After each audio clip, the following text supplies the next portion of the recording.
casi 2 meses de reflexión, de debate, de diálogo, de compañeirismo, de cariño entre todos e todas desta comunidade que formamos da Marea Atlántica.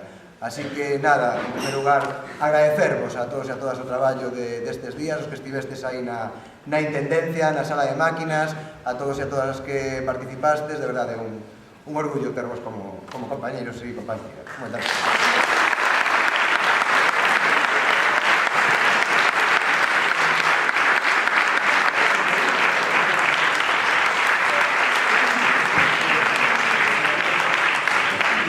E a verdade, os actos de peche de actos políticos adoitan ser un rollo patatero, un tostón aburrido, e na Marea Atlántica non somos así, non? E na Marea Atlántica quisemos ter, creo que un acto de celebración e tamén de reflexión, non? E facelo, con dúas mulleres maravillosas, dúas mulleres deste noso entorno ibérico, creo que moi interesantes, coitalas a ambas, leelas a ambas, con moita atención, porque creo que son dúas mulleres que sempre non atinan nas ideas, atinan nas diagnoses, e eu creo que nos van a permitir pechar de xeito brillante este proceso. Temos a Yayo Herrero, aquí á miña dereita, non significa nada, simplemente tocou aquí, antropóloga, activista, escritora, teórica do ecofeminismo, directora da Fundación Fugen para a Educación Ecosocial, unha persoa que na súa actividade diaria, no seu activismo, está ligando a defensa ambiental coa loita contra a desigualdade de sexos, de xéneros, de clases. Creo que é unha das persoas que mellor está a describir a nosa época, que o está a facer cunha lucidez moi escasa en calquera momento histórico, e se permitides, casi máis escasa no tempo actual. Así que, Yayo, moitísimas gracias por estar aquí conmigo.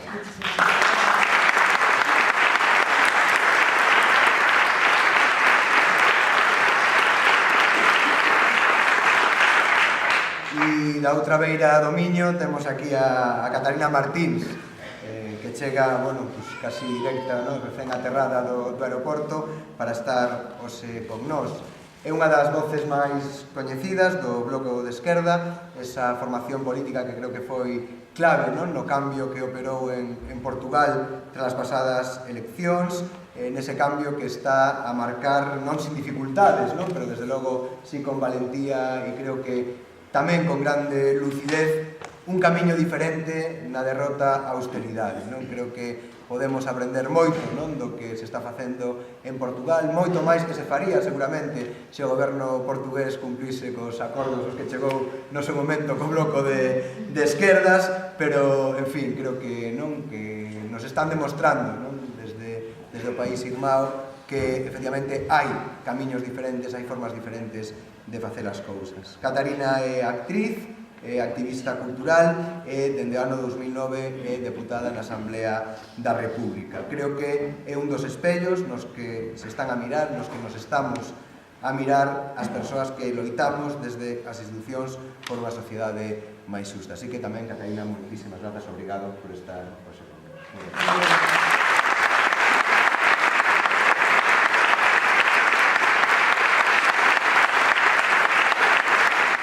A aposta institucional e a aposta do movimento, o partido movimento, as relacións entre a institución e a sociedade, ese dentro-fora, ese ter un pé nun lado e outro pé noutro, que temos os que nos tocou desde o 2015 gobernar. No ano 2014 creo que fixemos unha aposta, a aposta de abandonar a comodidade de uns, a ansiedade de outros, o activismo de moitas e lanzarnos a esa conquista das institucións que fixemos nas principais cidades do Estado, que fixemos aquí na Coruña da man dese orgullo que é para todas a candidatura á Marea Atlántica. En Portugal esta aposta é mesmo anterior, plasmada en diversas candidaturas xa dende finais do século XX. O primeiro elemento de reflexión, por lo tanto, sería un pouco este. Como convivir estes dous elementos? Como compatibilizar as dinámicas do proceso electoral, as dinámicas institucionais, as dinámicas electorais, coas dinámicas dos movimentos sociais e como manter o cordón umbilical entre a institución e a rúa, entre o movimento social. Sempre, non? Moitos e moitas de nós fomos críticos coa acción institucional, uns máis, outros menos, decíamos que o poder era o que está na rúa, que a loita está na rúa, pero é decisivo ter o apoio dun goberno, non é decisivo, non sei, que pensades, quen quere empezar? Yo creo que, vamos, en la experiencia, que la mayor experiencia que hemos tenido es la de, yo vivo en Madrid, la del gobierno con Ahora Madrid, pues ha tenido, no ha estado exenta de tensiones, ¿no? Yo aún así creo que es una experiencia claramente positiva, es decir, yo vengo del movimiento ecologista y desde luego lo que hemos notado ha sido que cuando hay un gobierno que tiene voluntad de cambio, pues muchas de las luchas del movimiento ecologista encuentran una acogida y se amplifican de una forma impresionante, ¿no? En nuestro caso, por ejemplo, toda la lucha por la calidad del aire en la ciudad de Madrid, o lo que es toda la cuestión de la movilidad, creo que se han dado pasos bastante valientes y ahí, desde el movimiento, hemos puesto todo lo que hemos podido, escribiendo, dando todo el apoyo que había, ¿no? Pero sin embargo es verdad que luego tienes que conservar la pata de fuera para aquellas cosas que no van tan bien. En el caso, por ejemplo, de la ciudad de Madrid, para mí la mayor frustración es la del tema del urbanismo, donde se siguen haciendo apuestas tipo pelotazo, algunas de ellas igual que con el gobierno del Partido Popular, si te descuidas, ¿no? Entonces ahí a veces, claro, nos movemos en la tensión de cuándo tienes que apoyar, que hay que hacerlo y hay que estar ahí, y cuándo tienes que seguir manteniendo la resistencia a la calle, ¿no? Al principio del gobierno pues nos encontrábamos con que teníamos mucho pudor a seguir dando la misma caña que antes, porque sabíamos que además estaban todos los medios de comunicación de la derecha y no tan derecha, pero que al final casi lo es, dando mucha caña, ¿no? Pero al final hemos llegado a la conclusión que la actuación más legal, más leal y más honesta es la de mantener con nuestros compañeros, que siguen siendo compañeros, pues la misma actitud que teníamos antes, pero con más respeto y sabiendo que somos más escuchados, ¿no? En definitiva, que creo que la pata de los movimientos sociales es central, pero que desde luego cuando la institución tienes a alguien que hace apuestas políticas por todas estas cosas, vamos, el movimiento se amplifica de una forma impresionante y se consiguen cosas que antes se nos quedaban solamente en el terreno de la lucha, ¿no?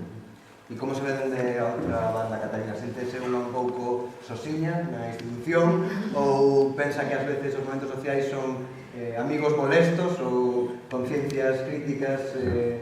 E como ves desde esa outro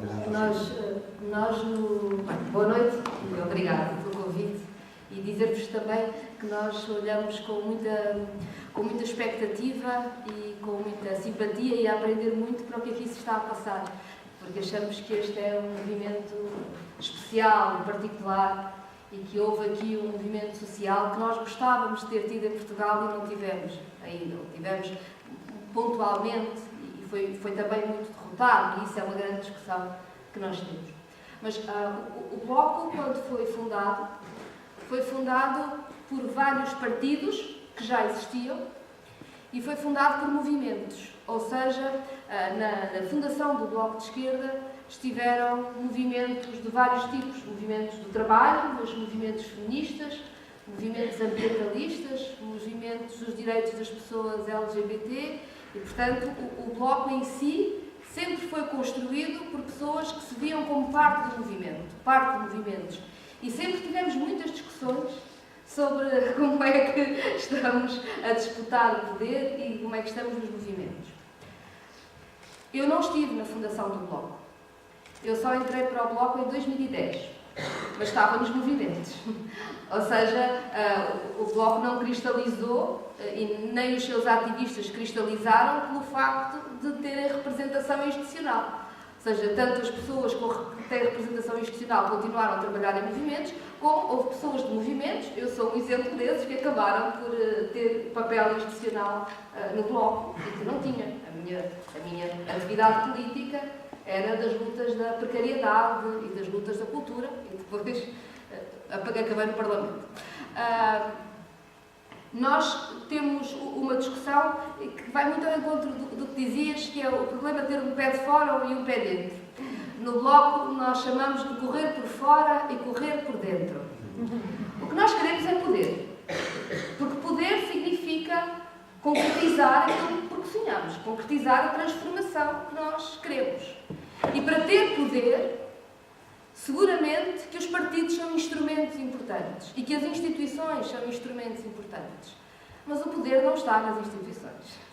E, portanto, para se poder haver capacidade transformativa, de capacidade transformadora do mundo, é preciso os movimentos e é preciso esse correr por fora.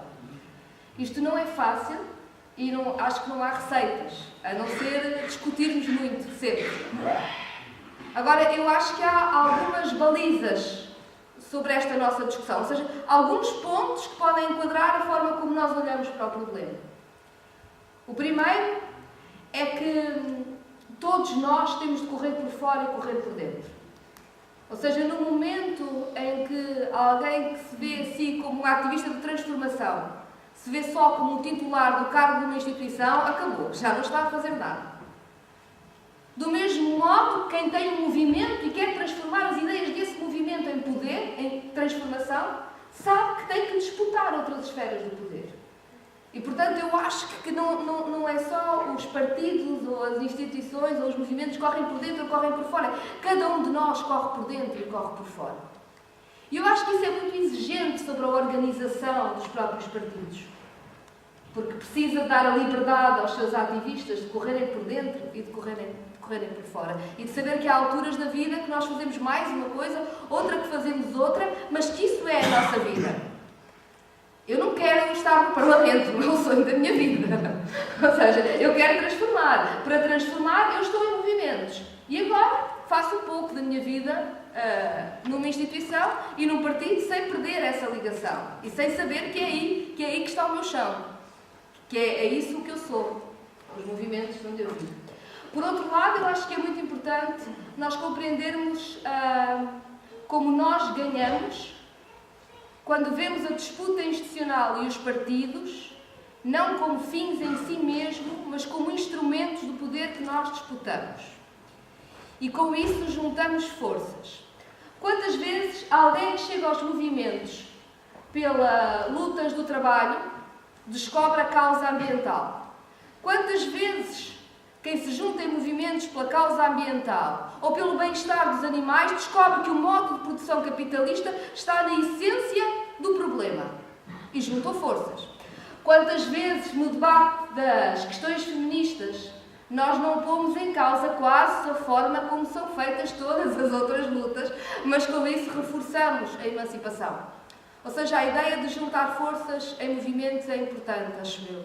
E depois é o problema de ter articulação e autonomia, que era o que estavas a dizer, ou seja, mantermos no que somos. Podermos ter articulação quando isso dá força ao que nós acreditamos, perceber que é preciso proteger os instrumentos de participação institucional ou partidos porque a direita estará sempre lá para nos atacar, mas ter sempre a autonomia, porque sem a autonomia perdemos a exigência e deixamos de ter razão de ser. E bem, isto não é fácil, a gente vai ter que descobrir todos os dias como é que se faz e muitas vezes corre mal, mas esperemos que na maior parte dos dias, se formos exigentes, corra bem.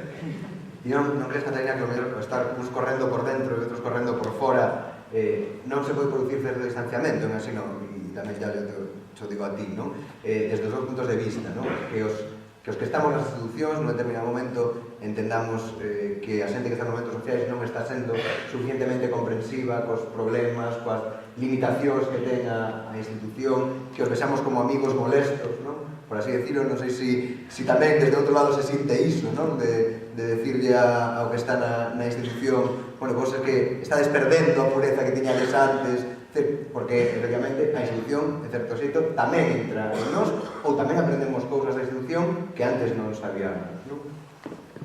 Sí. Sí, yo según estaba escuchando, estaba pensando en la experiencia nuestra, ¿no?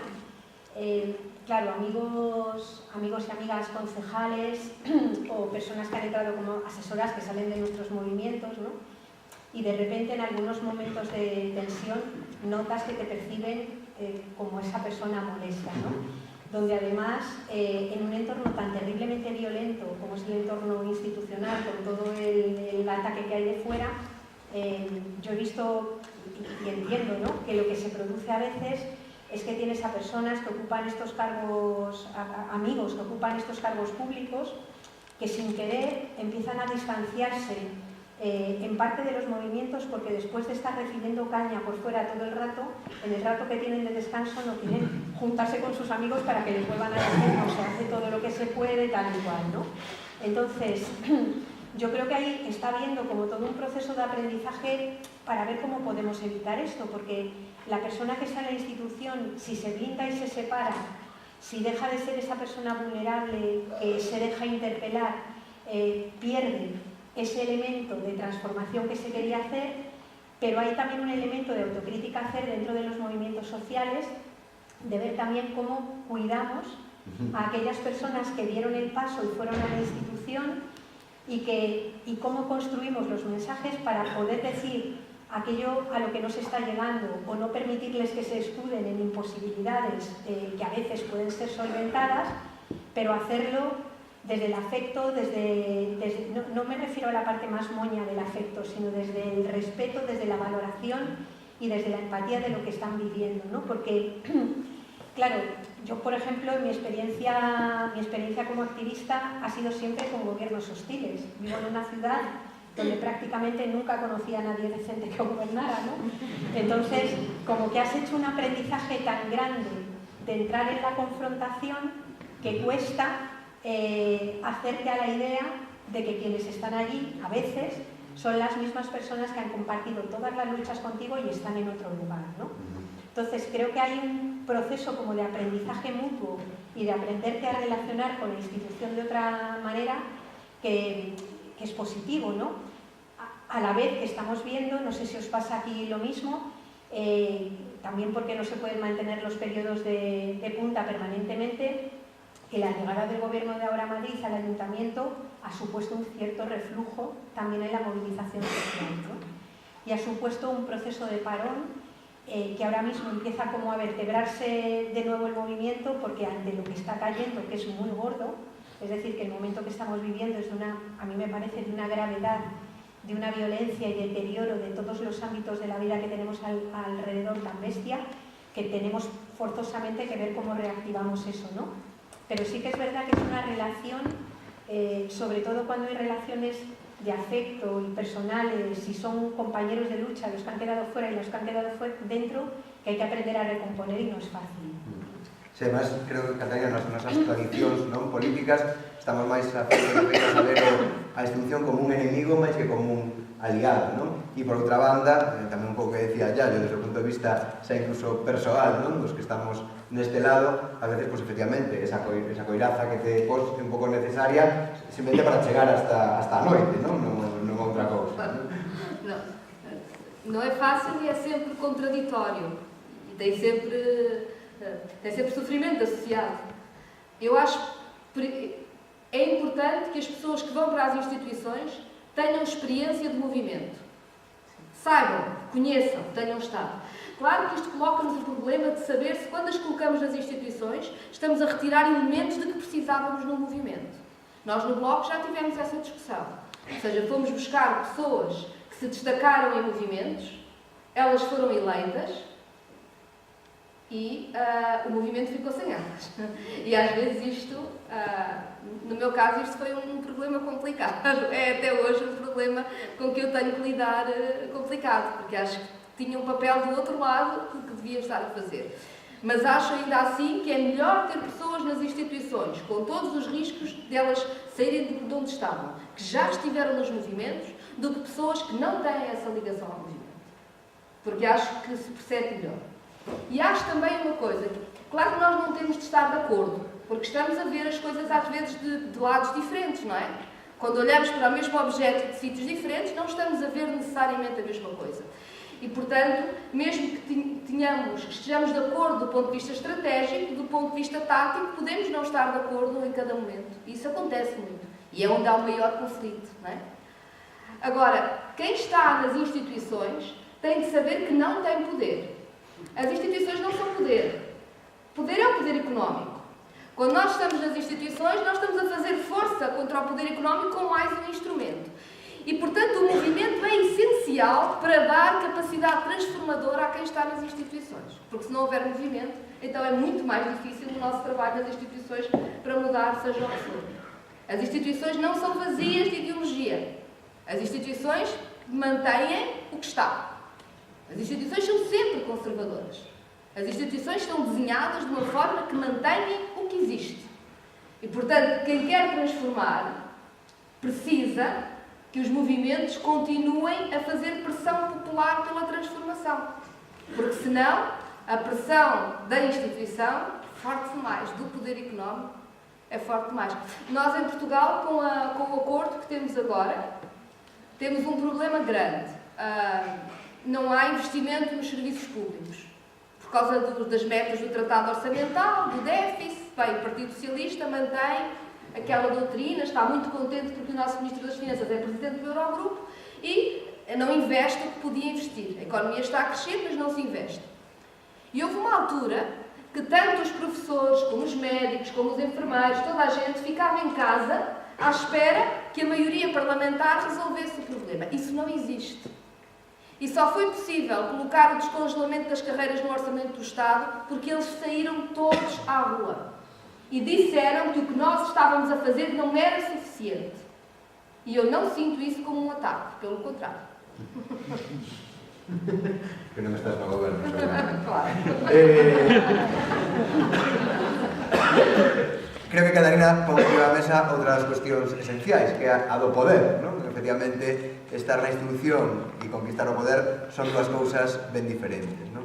Creo que en 2015, efectivamente, a chegada aos gobernos municipais da Coruña, de Ferrol, de Santiago, de Madrid, de Barcelona, de Cádiz, Zaragoza, Valencia, etc., xenerou unha onda de ilusión, os gobernos do cambio, nos chamaban daquela, aínda hoxe se sigue utilizando. Creo que non é unha etiqueta baleira, efectivamente, creo que houve cambios evidentes, pois na Coruña podemos falar hoxe da renda social municipal, podemos falar dun compromiso do Concello cos dereitos laborais dos empregados e empregadas das contratas públicas, podemos falar dunha loita clara contra a especulación que nesta cidade foi a tradición no manexo do inmobiliario e do urbanístico, pero evidentemente eso ten a contrapartida de que a lo mellor non se chega suficientemente lonxe, non estamos facendo o que se esperaba de nos.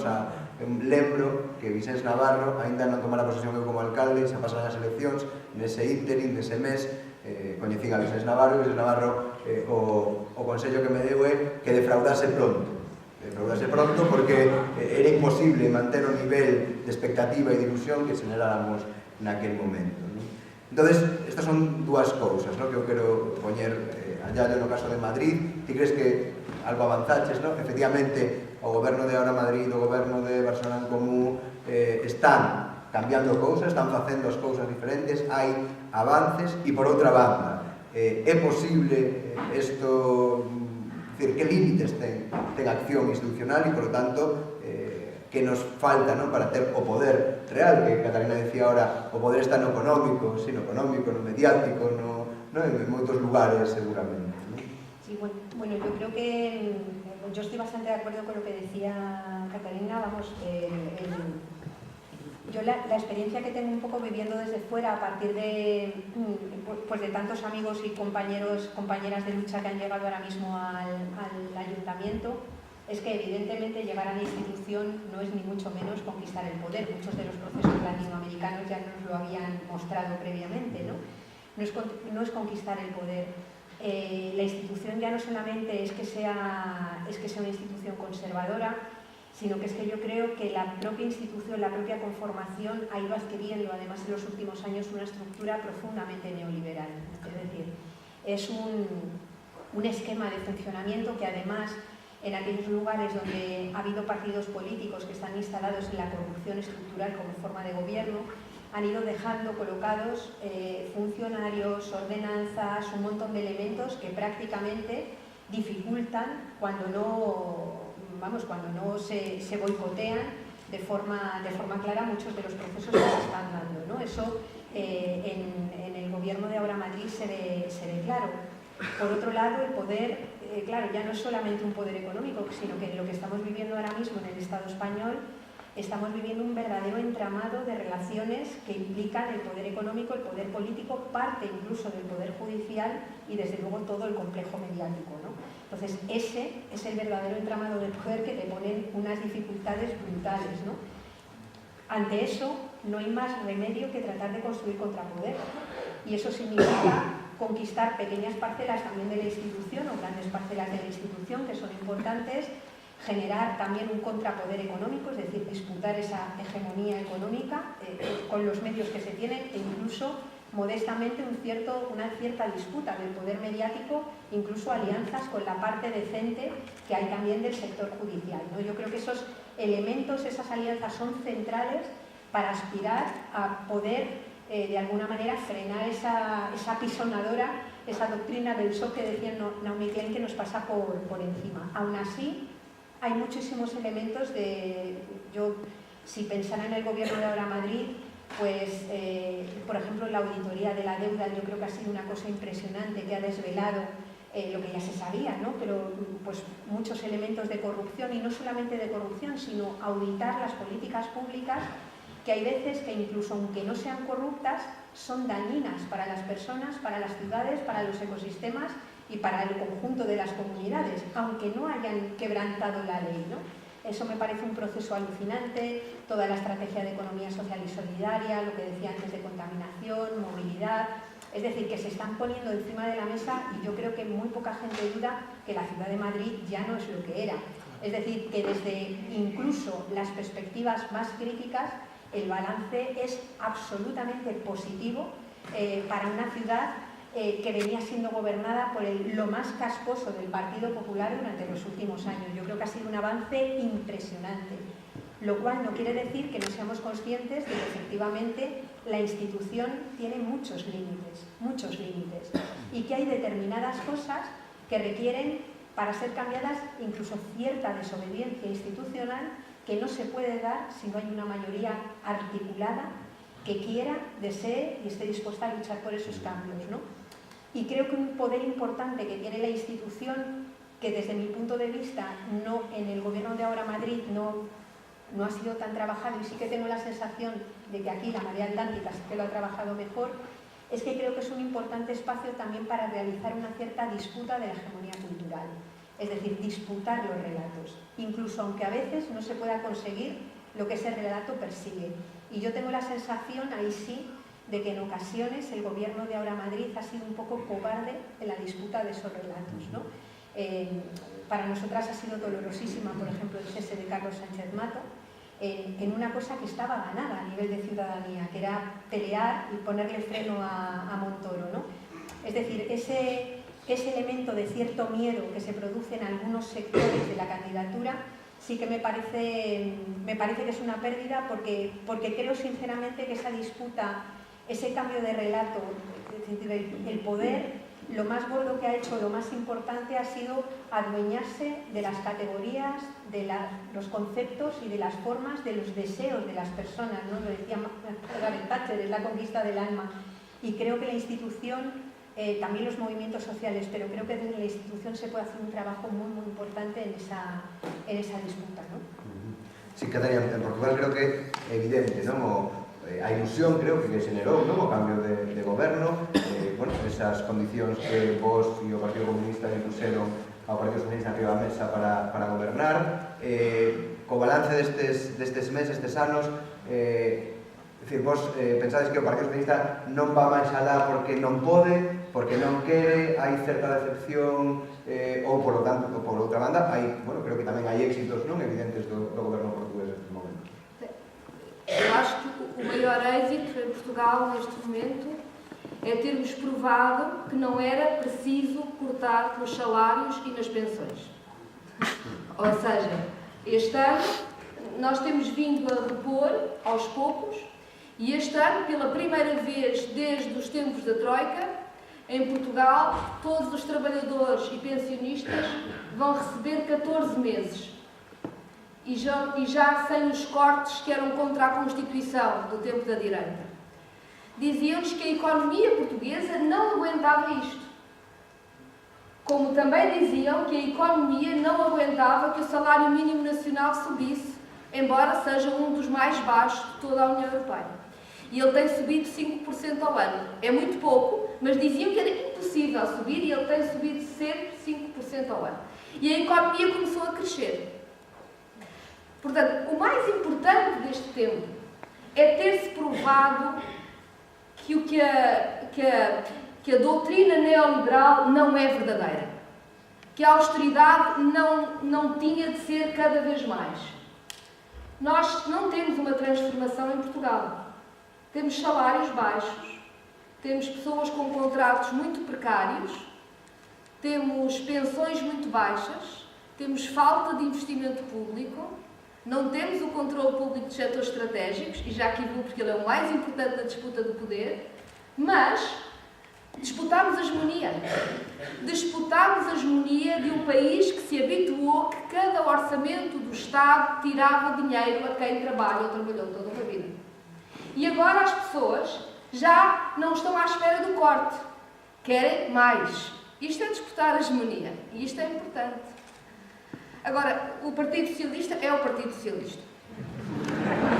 E eu sobre isso não vou dizer mais nada, porque já todos sabemos. O Partido Socialista faz parte da família europeia que tem um acordo com a direita europeia que construiu o edifício neoliberal em que se transformou a União Europeia, que construiu a austeridade, as privatizações ao longo dos anos, que retirou a soberania popular, democracia aos nossos Estados, às nossas nações e, portanto, não mudou de natureza do dia para a noite. Mas a política é a relação de forças. E nós tivemos força suficiente, a esquerda teve nós não só o Bloco, mas a esquerda teve força suficiente para colocar alguns limites à atuação, para tirar a direita do governo, primeiro, e depois colocar alguns limites à ação do Partido Socialista. E claro que nós achamos que há coisas que não são feitas porque o Partido Socialista não quer.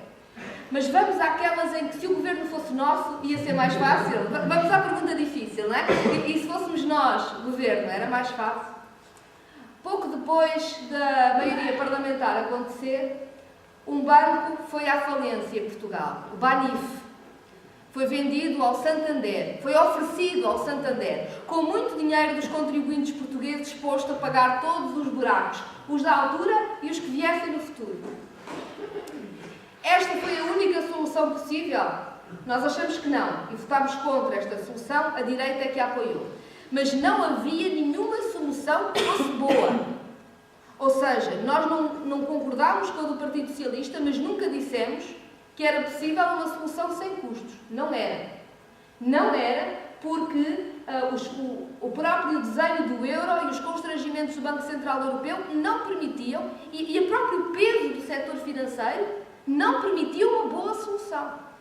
Podia haver uma menos má, mas uma boa solução não existia. No último orçamento, nós tivemos uma grande disputa com o Partido Socialista, porque nós queríamos cortar um pouco dos privilégios, dos lucros excessivos da energia, para baixar o preço da energia em Portugal. Portugal paga o preço mais alto da energia na Europa, tendo em conta o poder de compra. O mais alto da Europa. E a empresa de energia maior em Portugal, que já foi pública e que depois foi privatizada, tem lucros em Portugal em relação ao investimento que faz, como não tem em mais nenhum sítio do mundo e está em vários sítios do mundo a operar. Okay? Portanto, há lucros como em nenhum sítio para os acionistas privados, preço como em nenhum sítio da Europa para Portugal. Nós queríamos diminuir esta conta e o Partido Socialista votou a favor e depois votou contra e anulou. E nós tivemos um grande confronto, que é público até hoje, porque o Partido Socialista podia fazer melhor e podia ter votado connosco. Mas pergunto, a nossa proposta acabava com todo o abuso das elétricas do país e punha a energia justa? Não. Porque com a energia privatizada, eles têm sempre mais poder que o governo. Mesmo a proposta que nós fizemos e que nós achávamos que podia ser aprovada para este ano, já era uma proposta pouquinho, pouco. Porque não temos o poder, porque o poder político não tem o poder de mandar na energia. E eu acho que esta é uma das maiores discussões que nós temos para fazer na Europa. É como é que é o controle dos bens comuns ou seja, os monopólios naturais e os setores estratégicos da economia, incluindo o sistema financeiro. Porque sem controle público destes setores, os governos não têm muito poder, têm muito pouco poder. E é por isso que chegar às instituições não é chegar ao poder, é chegar a mais um instrumento para disputar o poder.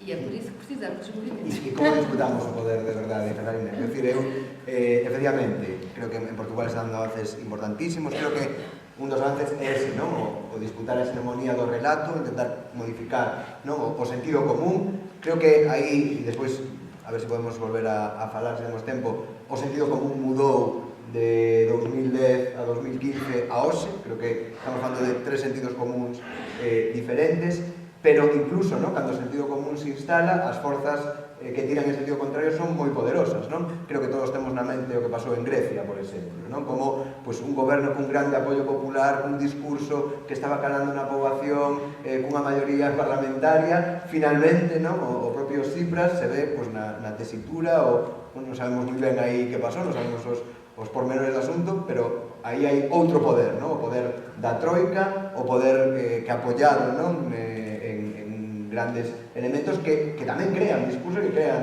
sentido común, non? E isto desde un país como Portugal, illado ideolóxicamente, creo que tamén incluso con todas as limitacións que pode ter o Partido Socialista portugués, que seguro que son menos incluso que as que respiramos aquí, pois como se fai iso? Sí, a pregunta do millón, seguramente. Eu acho que nós temos que disputar maiorias sociais para fazer rupturas muito difíceis. E acho que há temas que a esquerda tem medo de debater e que vamos ter que os debater.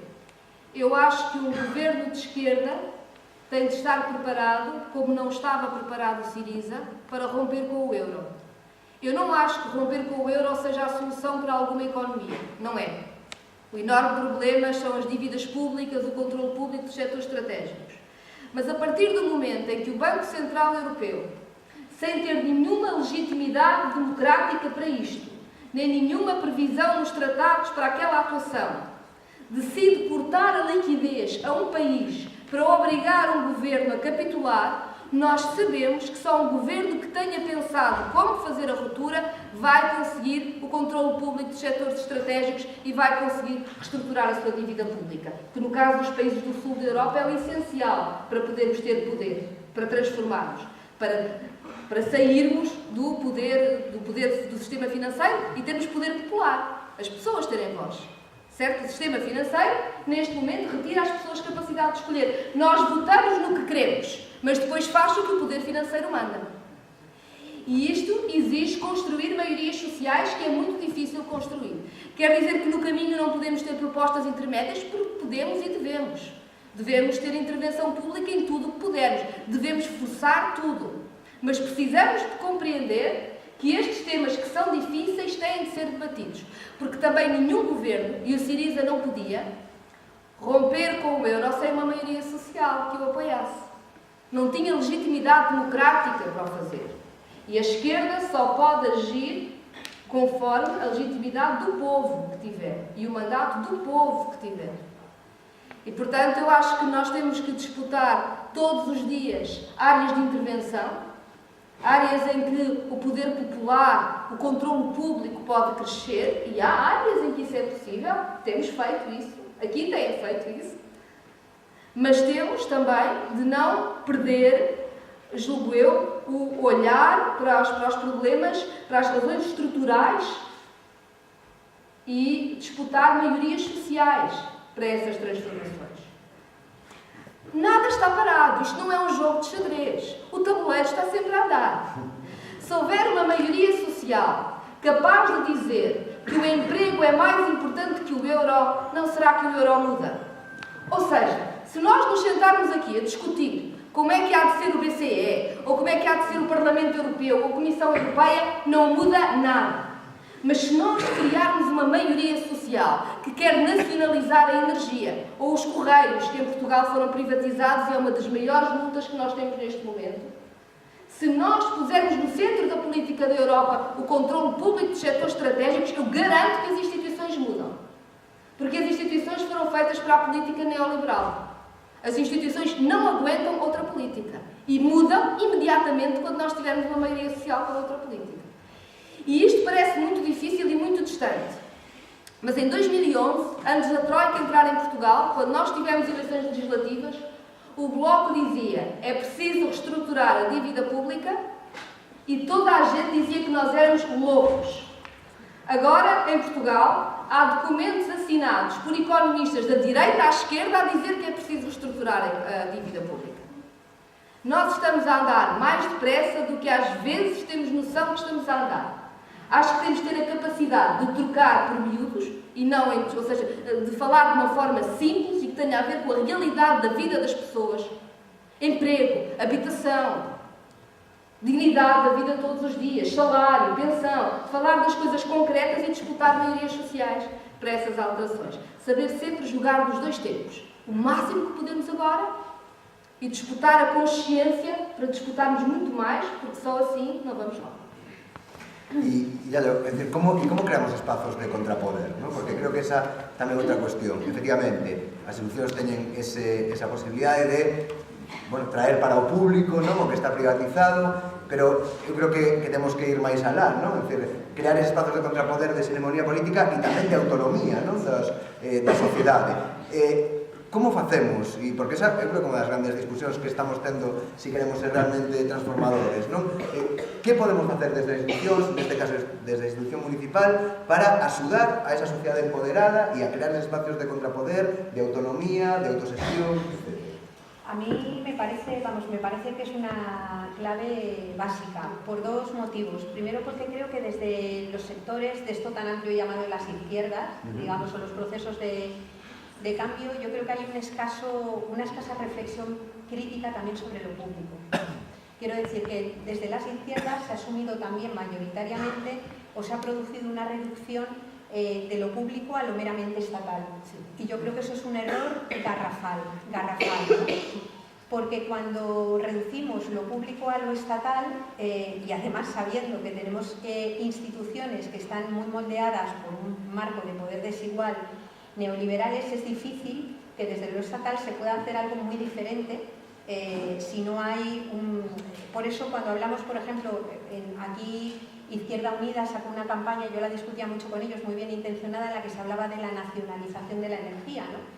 Y yo decía, claro, nacionalizar la energía con el gobierno del Partido Popular o con un eventual gobierno del Partido Socialista es hacer con la energía lo mismo que se está haciendo, que es básicamente considerarla un vector al servicio del crecimiento económico sin más, no como un elemento básico para poder generar metabolismos económicos alternativos que sean capaces de frenar el cambio climático, el pico del petróleo y una serie de elementos, ¿no? Por tanto, creo que ese elemento de socialización o de hacerlo público tiene que incorporar también toda esa dimensión social, o sea, no nos olvidemos que aquí sí fue posible el pelotazo urbanístico que hubo entre el año 95 y 2007, fue porque fundamentalmente desde el sector público, funcionarios, alcaldes, concejales, fueron los que tuvieron la llave para poder privatizar, recalificar y asignar infraestructuras que no hacían falta a los grandes poderes económicos. Es decir, que el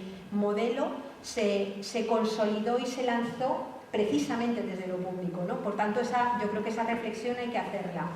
Y entonces viene todo ese elemento de superar esa visión más tradicional que hemos tenido de confundir la autogestión y la autoorganización como algo que se opone a lo público, como si fueran dos cosas radicalmente distintas. Son dos cosas perfectamente compatibles y armónicas.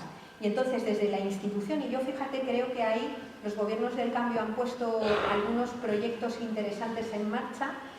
Creo que hay un elemento importante que es tratar de descentralizar al máximo posible todo lo que se pueda sacar del control, no del control, sino del control único de la propia institución. Es decir, en las ciudades revitalizar los barrios, crear una cultura más comunitaria en el que, por ejemplo, el cuidado, toda la lógica del cuidado en sentido amplio se pueda dar de otra manera. La apuesta que está habiendo, por ejemplo, por las redes de economía social y solidaria, que eran previas, que ya existían, todo el movimiento cooperativo que es autogestionado, pero que obviamente cuando hay una institución que apoya, impulsa, crece de una forma mucho más potente, disputando realmente hegemonía económica, porque yo creo que la disputa de la hegemonía política y la disputa de la hegemonía económica hay que hacerla también en proyectos concretos, que aunque por su escala no nos parezca que cambian la magnitud del problema que tenemos delante, creo que los proyectos alternativos donde están participando personas tienen dos funciones fundamentales. Por una parte, constituir laboratorios de experiencias que son esenciales para poner otras cosas distintas en marcha, y en segundo lugar, que la gente tenga la posibilidad de experimentar el éxito. Yo creo que es importantísimo en momentos donde a veces el desánimo cunde, cuando se participa en cosas que tienen éxito y funcionan, eso contribuye a generar un contrapoder y a ver que verdaderamente es posible hacer las cosas de otro modo, ¿no? Entonces, esa parte de descentralización y de sacar, que en el fondo es lo que constituye el movimiento municipalista, es decir, esa integración o ese diálogo entre la institución, entre los movimientos sociales y la sociedad civil organizada, de tal manera que no sea, que no recaiga, decía Boaventura Sousa Santos, hablar del Estado como un generador de nuevo movimiento social, el propio Estado como un nuevo movimiento social organizado, ¿no? Y yo creo que ahí sí que si rastreáramos, yo creo que ahí es de las cosas más ricas que han ofrecido los procesos de las ciudades del cambio, que de todas podemos rescatar un montón de procesos, o en participación, o en economía, o en cuidados, o en medio ambiente, que apunta ese diálogo y esa, digamos, coordinación entre lo autoorganizado y lo que viene de la institución, e insisto que desde mi punto de vista debe ser completamente reflexionado, porque los conceptos de lo público estatal que nacieron pues, en el siglo XIX y en contextos muy diferentes probablemente tengan que ser completamente resignificados precisamente para poder defender lo público. Bueno, la verdad que é un placer, non, charlar con dúas mulleres como Yayo e Catarina, e a verdad que non é normal seguramente, non? En moitas ocasións en un acto destas características ter a dúas mulleres como protagonistas, non? Eu esta semana podía ver o cartel de un acto político onde reúñan 20 persoas, das cais 19 eran homes, non? E isto nun contexto, non? Donde decimos que nos tomamos en serio a feminización da política, non? A loita contra o patriarcado, que a feminización ten que ser transversal, non só loitar contra a igualdade, evidentemente, entre homem e muller, creo que é un objetivo irrenunciable, sino mudar a forma de facer política, non? Creo que desde a Marea Atlántica sempre intentamos poñer como bandeira isto, non? Unha forma de facer política diferente, non? Que, bueno, que teñamos estes meses, non? Estas semanas, un proceso congresual, por así decirlo, onde a dinámica foi a da cooperación e do traballo en común e non a da confrontación entre dúas ideas do proxecto político, creo que é relevante, pero, aínda así, seguramente non quede moitísimo por avanzar. Como vedes vos a participación da muller primeiro na política? A paridade é suficiente, non é suficiente, temos que ir máis alá, e sobre todo, que novas formas de facer política temos que incorporar para poder falar realmente dunha feminización, non? Da política, é dicir, hai unha forma de exercer o poder dentro do femenino diferente, e isto estáse notando, non está notando que as dúas alcaldesas principais do Estado sean dúas mulleres, cambiou algo, ou non, ti que pensas? Sí. Bueno, para mí, evidentemente, la cuestión de la paridad se queda corta cuando hablamos de feminizar la política, ¿no? Aún así, yo defiendo la paridad de forma clara, porque digamos que una forma importante de avanzar en equidad en derechos es que las mujeres tengan el mismo derecho a tener representantes mediocres que tienen los hombres. Quiero decir que yo creo que hay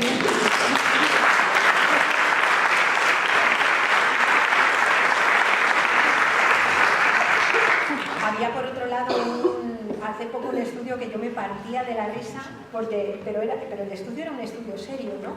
Era un estudio que decía que cuando hay paridad en las candidaturas, la calidad de los hombres que van a las mismas sube mucho, porque como solamente caben la mitad, pues también se ve forzado un poco a que mejore la calidad. Es decir, que yo creo que la paridad es un elemento muy sano, pero obviamente no es todo de la feminización de la política, ¿no? Yo creo que, bueno, a veces cuando hablamos de feminización de la política añadimos que feminizar la política obviamente no es solamente que estén mujeres, tenemos mujeres en la política, no sé si visteis ayer, ayer o antes de ayer comenzaba el foro de Davos, la mayor parte de los participantes son hombres.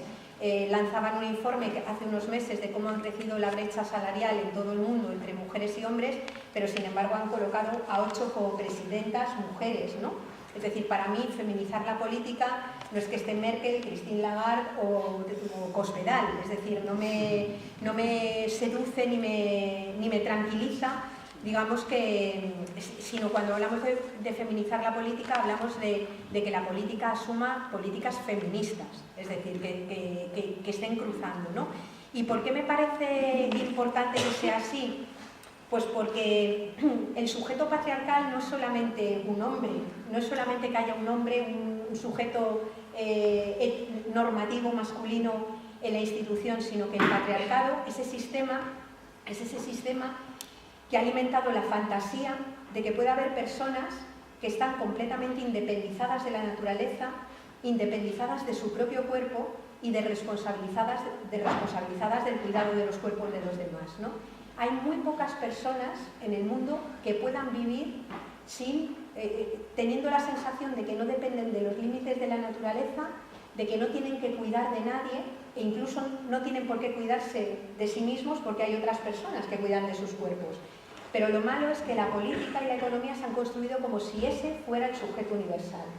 Por tanto, feminizar la política es hacer política y politizar los cuerpos, la vida cotidiana, y politizar también la relación con la naturaleza, es decir, asumir que como seres humanos somos vulnerables y finitos y que por tanto la construcción de la propia política se tiene que construir alrededor de los cuerpos reales que somos, no de ese sujeto patriarcal que puede ser muy poco y que solamente existe en la medida que haya otras personas que en ámbitos ocultos, como puedan ser los hogares, se ocupan de sostener cotidianamente la vida, ¿no? Eso implica, en mi opinión, cambiar radicalmente las formas de relación dentro de los espacios políticos. Y aquí digo, los políticos institucionales y los movimientos sociales, ¿no? Igual que hay un homo economicus que se supone que es independiente de todo, hay también una especie de homo militantus, ¿no? Que se olvida de que los espacios también hay que sostenerlos y que para poder construir proyectos realmente alternativos necesitamos también generar espacios sanos, donde la gente, y no digo se quiera en el sentido más moña de la palabra se quiera, sino se reconozca y se preocupe mutuamente, porque si no creamos esos espacios, las personas que los ocupan tienden a blindarse, a protegerse, y en el momento en el que tú ya no estás plenamente inserta en la vida real, no eres capaz de percibir los malestares y los bienestares, de interactuar con ellos, ya no puedes hacer política con mayúsculas, ¿no? Por tanto, esos espacios de cuidado, de establecer otro tipo de relaciones completamente distintas, me parece que es absolutamente esencial, ¿no? Por tanto, me parece importante la paridad, me parece importante colocar en el centro de las políticas el mantenimiento de la vida como auténtica prioridad de todas las vidas, tener en cuenta que donde se viven los efectos de la política es en las vidas cotidianas, que es donde se viven los malestares y los bienestares, y luego crear espacios sanos donde nos guste estar, porque muchas veces los espacios de activismo y espacios políticos son espacios hostiles, donde todavía a veces escuchas esto de yo aquí no he venido a hacer amigos, ¿no? O sea, y no es que vengas a hacer amigos en el sentido más íntimo de la palabra amistad, ¿no? Pero sí espacios de lealtad, de diálogo, de poder decir las cosas y de poder construir colectivamente, ¿no? E iso é compatible coa política, é dicir, é compatible co nivel de violencia que un vive no día a día, non? Das forzas, non? Que están tirando en sentido contrario, dos medios de comunicación, dos tempos e a esencia da política, non? Que hoxe as 21:47, non? Un este aquí, cando saiu, non, da súa casa ás 9 da mañá, ás 9 e pico da mañá, Eso é porque hai alguén que está en casa cos nenos ou cos nenas, no meu caso, porque te está sostendo por aí. Entonces, eso é compatible a política con unha vida e, por tanto, é posible unha feminización, non, da acción política tendo en conta os tempos e as exigencias tamén. Com cada mulher em concreto, tudo é compatível. Depende de encontrar as condições. O problema é saber se é compatível com a nossa vida enquanto plenas e enquanto pessoas, como dizias, com os corpos que temos, as relações que temos e, acima de tudo, combatendo o desprezo que existe pelo cuidado. O cuidado connosco, o cuidado dos outros, é algo que toda a gente precisa e que é uma tarefa que foi dada às mulheres. Não têm de ser as mulheres a cuidar. Os homens também podem cuidar. Aliás, creio que até encontrarão felicidade a cuidar, desde que não tenham que cuidar mais do que querem, como as mulheres também. Agora, como se acha que o cuidar é de mulheres, o cuidar não tem espaço na política, não se fala disso e é até um sinal de fragilidade ter que cuidar. Eu confesso que já tive de sair de reuniões importantes a correr por causa de uma filha minha. Não é agradável, mas quando tem de ser, eu saio. Já aconteceu e não deixo de o fazer. Normalmente não faço, mas se for preciso, claro. Somos todos de carne e osso. Todos temos. Agora, eu acho muito importante, primeiro, perceber que a paridade é um instrumento essencial, mas é só um instrumento. Não garante nada. Mas a gente precisa dele. Porque a paridade é sempre disputar poder. As mulheres estão sempre a disputar poder. Porque onde estiver uma mulher, um homem vai ter de sair. Porque eles estão a ocupar o espaço todo. Portanto, isto vai sempre obrigar um homem a sair de onde está. E depois, claro, os homens naturalmente sabem o que dizem. Pensaram bem. Refletiram, ponderaram, estudaram e sabem o que dizem. As mulheres, enfim, alguém lhes deve ter dito, são temperamentais, intuitivas e outras coisas assim. E esse é o nosso confronto todos os dias. Normalmente os homens são determinados e as mulheres são histéricas quando levam uma ideia a sério. Enfim, e portanto nós estamos sempre a disputar poder, sempre. E eu devo dizer-vos que a política é claramente um ambiente muito machista. Eu trabalhei noutro pior, foi a arte, ainda é mais machista. E, portanto, não há ambientes, eu acho que não há, eu estou seguramente no partido mais feminista do meu país e num dos partidos mais feministas do mundo, não tenho nenhuma dúvida. Foi fundado por feministas também. A primeira lei que apresentou no Parlamento foi para que a violência contra as mulheres fosse um crime público. Foi fundado quando se perdeu o referendo pelo aborto e ganhámos o segundo referendo. É um partido feminista e há machismo, claro que há. É patriarcal na sua estrutura, claro que é.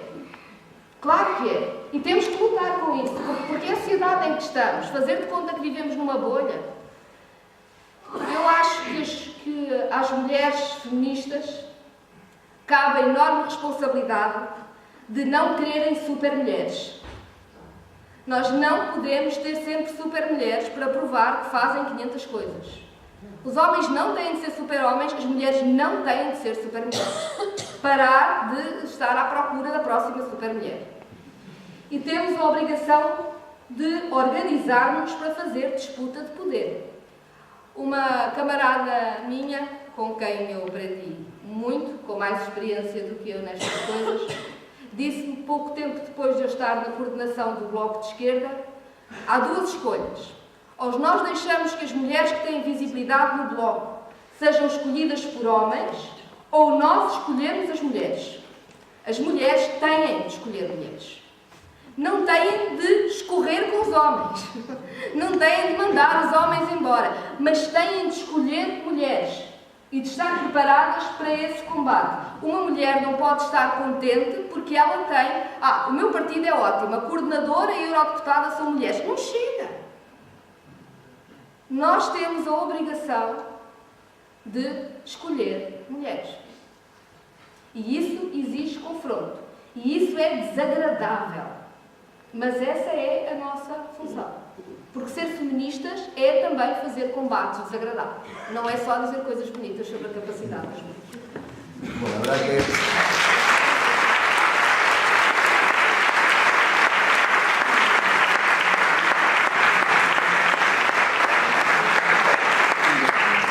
É un placer escoitarvos a ambas. Eu personalmente podería facelo hasta altas horas da noite, pero creo que aquí tamén hai xente que non é política, son traballadores e traballadoras que tamén en algún momento dado quererán irse para a súa casa, son os que teñen que botar a chave. Así que vou propoñervos unha última cuestión para ir rematando, non? Que é o futuro, non? Que nos esperamos. Pediría, a pregunta va a ser, en fin, non é doada, pero sí que vamos a ver se a podemos resolver con titulares, non? Comentábamos antes de entrar, Yayo, de un certo proceso de involución, non? Nos últimos anos, ti decías, non, que ver o fascismo pasear de novo polas rúas do Estado español, bueno, tela, non? Si é certo que en xeral creo que estamos nun proceso de debalo, non? Das expectativas de 2014-2015, houve certo debalo social, non palpamos, non a mesma intensidade, a mesma ilusión que palpábamos hai 2 anos. Cales son os retos que nos agardan, por lo tanto, aí con ese rearme da dereita, con esa, o que falaba eu, decía antes, dese novo sentido común instalado, e como facer, non? Para reconectar con esa onda de ilusión xerada pola propia necesidade, porque eu creo que os problemas que temos hoxe son os mesmos con uns puntos máis de PIB ou menos, pero os mesmos que tiñamos hai 2 ou hai 5 anos. Claro, a mí me parece que uno de los grandes problemas que tenemos desde nuestro punto de vista es que todavía no hacemos de forma generalizada, desde mi punto de vista, un análisis o no comunicamos un análisis material real de la situación que estamos viviendo. Es decir, estamos ante una crisis ecológica brutal, crisis ecológica que de alguna manera está condicionando absolutamente el mantenimiento o la reproducción de la economía a nivel global. Es decir, detrás del hecho de que globalmente la economía no crezca con cargo a la economía real, o sea, la producción real, se encuentran el declive de energía y materiales, se encuentra el cambio climático y una serie de deterioros que se están produciendo y que se analizan, cuando se analizan, completamente separados de esa crisis económica. Claro, ¿qué es lo que sucede? Pues que en toda Europa, y también en Estados Unidos, por ejemplo, estamos viendo cómo la socialdemocracia cede paso a grupos y organizaciones fascistas en los gobiernos, elegidas a veces con amplias mayorías sociales que son potenciales votantes de la izquierda, ¿no? En mi opinión, lo que le está pasando a la socialdemocracia es que construye la posibilidad de hacer reparto de la riqueza pensando en un crecimiento, en el mantenimiento de los excedentes de la economía. Y esos excedentes de la economía no se están produciendo en la medida que y no se van a producir con este modelo. Por tanto, cuando la socialdemocracia se queda sin ningún tipo de recurso para poder repartir riqueza, lo que viene detrás es solamente el fascismo, porque incumple sistemáticamente las promesas que ha hecho, ¿no? Entonces la socialdemocracia o deriva a esperpentos como Felipe González, o de alguna manera se termina pues siendo una opción inútil. Y desde mi punto de vista, las izquierdas no están cogiendo con fuerza y con valentía el proceso que estamos viviendo. Por tanto, el mayor reto que tenemos ahora es cómo vamos a ser capaces de cambiar esos metabolismos económicos, cómo vamos a ser capaces de llegar a la gente y cómo vamos a evitar que amplias mayorías sociales precarias, que tienen miedo, que sufren incertidumbre, no sean cooptadas por determinados sectores de corte pues, neofascista o populista. Es decir, si con una señora que no puede pagar la bombona del Bután contacta antes el fascismo organizado que la izquierda, estamos perdidos, ¿no? Por tanto, ese es un reto que a mí me parece importante, ¿no? Y en cuanto al qué hacer, y ligándolo con lo que estábamos diciendo antes, estábamos hablando de la situación de las mujeres y de la lucha de las mujeres, pero no nos tenemos que olvidar que precisamente la lucha feminista es ahora mismo la única lucha que ha ido en crecimiento, que es superpotente y que tiene carácter internacionalista. Hay que aprender muchísimo del feminismo, que sabe albergar esa pluralidad, es decir, que sabe acoger la diversidad dentro de los movimientos y que ha salido con una fuerza impresionante, no solamente hablando de igualdad, que es importante, sino hablando, como sucede en el argumentario de la huelga feminista, de personas migrantes, hablando de ecología, hablando de crisis ecológica, hablando de desigualdades extremas, es decir, poniendo en el centro y con un prisma feminista lo que es el conjunto de las luchas. Yo creo que hay que aprender mucho de lo que están haciendo las feministas. O sea, la huelga del 8 de marzo, la huelga feminista, es que lo vamos a petar, lo vamos a petar.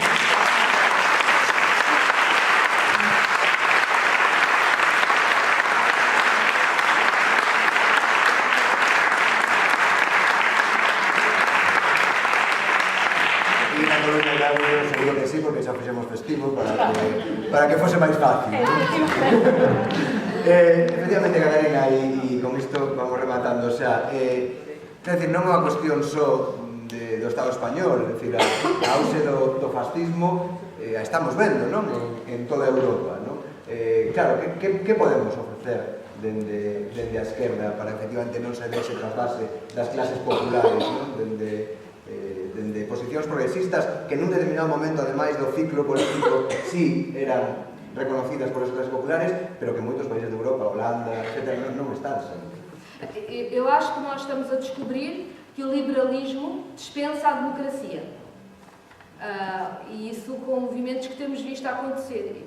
Eu fico assustada quando vejo no país vizinho do meu presos políticos. E não passa nada na Europa, está tudo bem.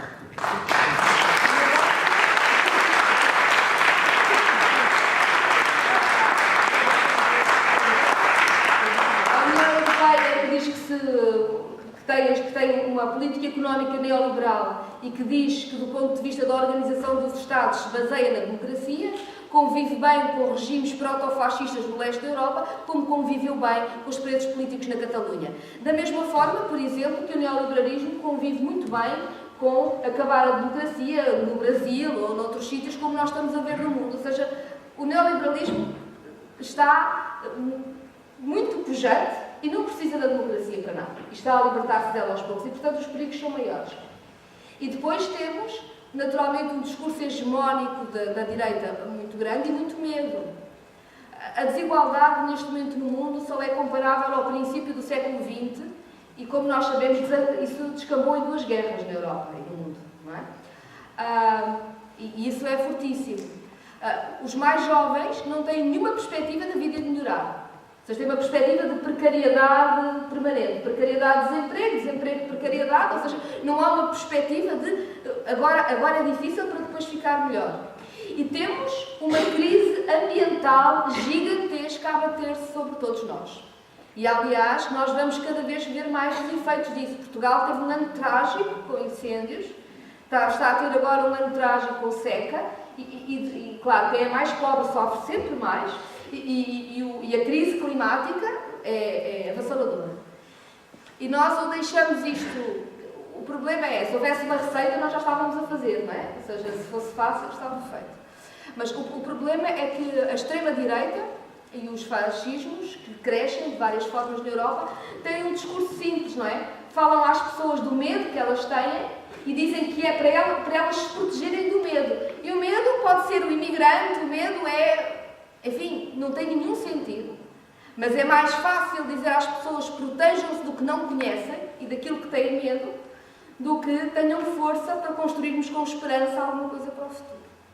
Agora, eu acho que nós devemos disputar a hegemonia e que no momento em que é preciso, claramente, relançar toda a economia e ter uma política industrial diferente, com transição energética, que responda ao problema do aquecimento global, eu acho que, em vez da esquerda ficar encolhida num discurso que as pessoas às vezes percebem mal, nós podemos pegar no próprio exemplo da reconstrução da Europa, depois das 2 guerras, que foi feito com investimento público para construir a indústria que na altura era preciso construir, para criar o emprego que na altura era preciso criar, para se fazer os serviços nacionais de saúde que não existiam ou as escolas públicas que não existiam. Em Portugal, os países têm memórias diferentes, claro. Em Portugal isso foi feito depois do 25 de Abril. Na Grã-Bretanha, ou em França, ou na Alemanha, foi no fim da Segunda Guerra. Mas existe Existe na Europa essa capacidade de reconstruir com base na capacidade de cada Estado, cada nação, decidir a forma como usa os seus recursos e fazer investimento. E eu acho que nós temos de falar muito às pessoas de queremos fazer isto para que haja emprego. Queremos mudar da energia para que não haja fogos. Nós precisamos de falar do concreto da vida das pessoas e organizar gente em torno daquilo que é importante em cada momento. Claro que se isto fosse fácil e eu soubesse exatamente como é que isto era feito, já tínhamos feito isto e ainda não fizemos. Acho que estamos a descobrir em conjunto e por isso também é para nós muito bom estar aqui convosco e aprender convosco como é que se faz este caminho. Bueno, a verdade que é un verdadeiro placer non tervos os aquí. Vamos a ir rematando, ahora creo que vas a ir un rapaz novo aí a falar para pechar o acto, pero antes creo que merecemos, non? O merecen que lles damos un fortísimo aplauso allá.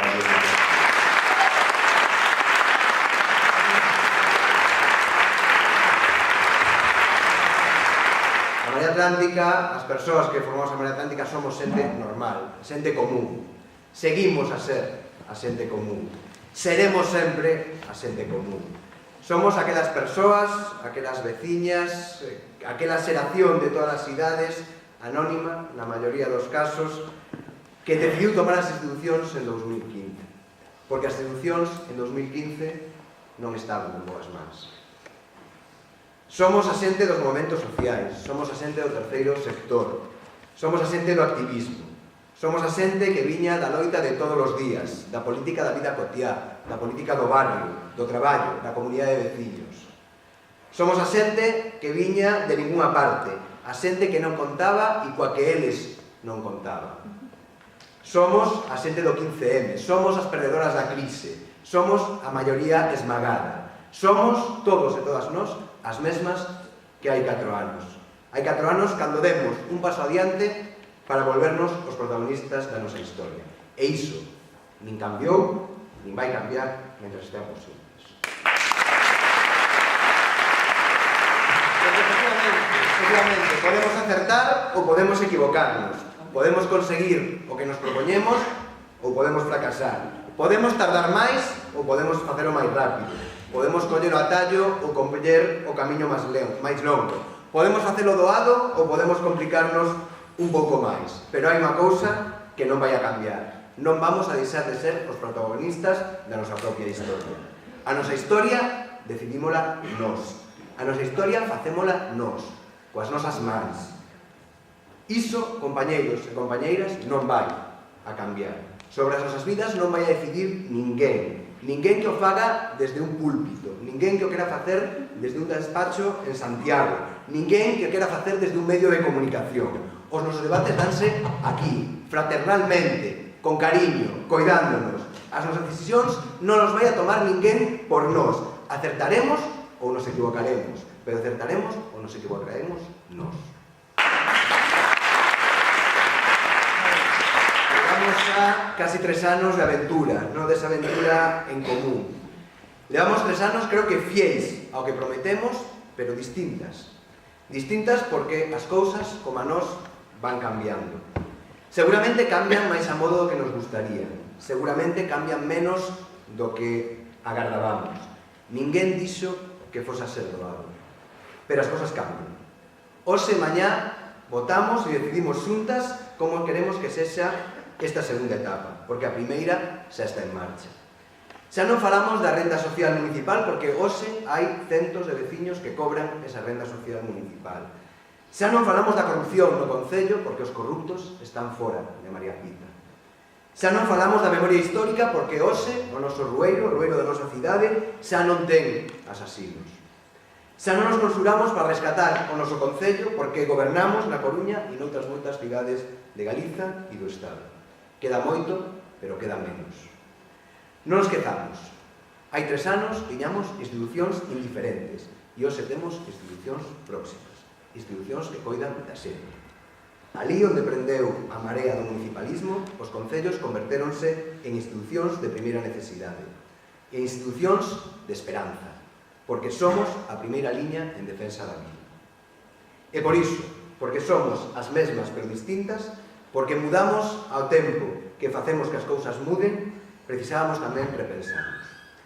Repensar a Marea Atlántica para poder seguir medrando con todos e con todas vos. E con outros moitos e outras moitas persoas as que lle temos que ser útiles, as que temos que atraer. Sinceramente, porque estamos do mesmo valor. Por iso iniciamos este feliz proceso da Marea Viva. Un proceso coral, polifónico, complexo. Un proceso con moitos e moitas protagonistas que traballaron, que seivaron, que debateron, que pensaron que tiñamos que mudar para seguir sendo as mesmas. Sendo máis transparentes, máis igualitarias, máis plurais, máis áxiles, máis audaces, máis útiles, para estar máis xuntas tamén e para coidarnos aínda máis. E non temos medo, non podemos ter o privilexio do medo. Non podemos ter medo a revisar os nosos documentos fundacionais, porque a nostalgia dun tempo que non nos enganemos sempre foi peor, non é para nós. Non nos escolleron para iso, nin para ter nostalgia, nin para ter medo. Non nos juntamos para iso. A Marea Atlántica, as mareas municipalistas, non temos o dereito ao pesimismo. No medio da treboada, a espera da próxima recesión, a espera de que a desigualdade volva a medrar, de que se volva estrutural. Aí resisten as nosas cidades. As nosas cidades son refugio. Nos resistimos. E nesta Marea Viva queremos levar a práctica o aprendido na rúa e nas institucións. Falamos e escoitamos todas as voces que quixeron achegarse e dedicamos meses a un debate que outros resolven nunha fin de semana. E así se construiu a proposta dunha nova estrutura interna máis eficaz e ao tempo máis aberta e máis innovadora. Dende o diálogo e a experiencia asustamos o noso código ético e a nosa forma de goberno a realidade que nos atopamos na institución, se tocar un só dos nosos principios. E así pensamos tamén un sistema de primarias que estimule o consenso nun espazo político que xa está maduro, que nos obrigue outra vez a facer un esforzo de integración e de generosidade. Mirade, en 2015 deseñamos unha casa común para xente diversa, para xente que aínda non tiña o roce do cariño. Diseñamos unha casa común onde coubesen os compañeros e compañeras da Nova, de Podemos, de ECO, de Esquerda Unida, pero tamén un mundo de xente que nin tiña carné, nin quería telo. E conseguimos. E non foi doado, e conseguimos. E agora somos compañeiros e compañeiras da Marea Atlántica. E a xente que confiou en nós e nos fixo unha encomenda para 4 anos, creo que tamén está esperando que repitamos esa encomenda. Eu quero que en 2019 dobremos a aposta, que lle botemos outro piso a casa común e que metamos literas nos cuartos para que entre aínda máis xente e aínda máis diversa. E que a xente confíe aínda máis en nós e nos dea outros 4 anos para ir máis alá. Eu, desde logo, voume dedicar a iso e non penso deixar a ninguén atrás. Tedes a miña palabra.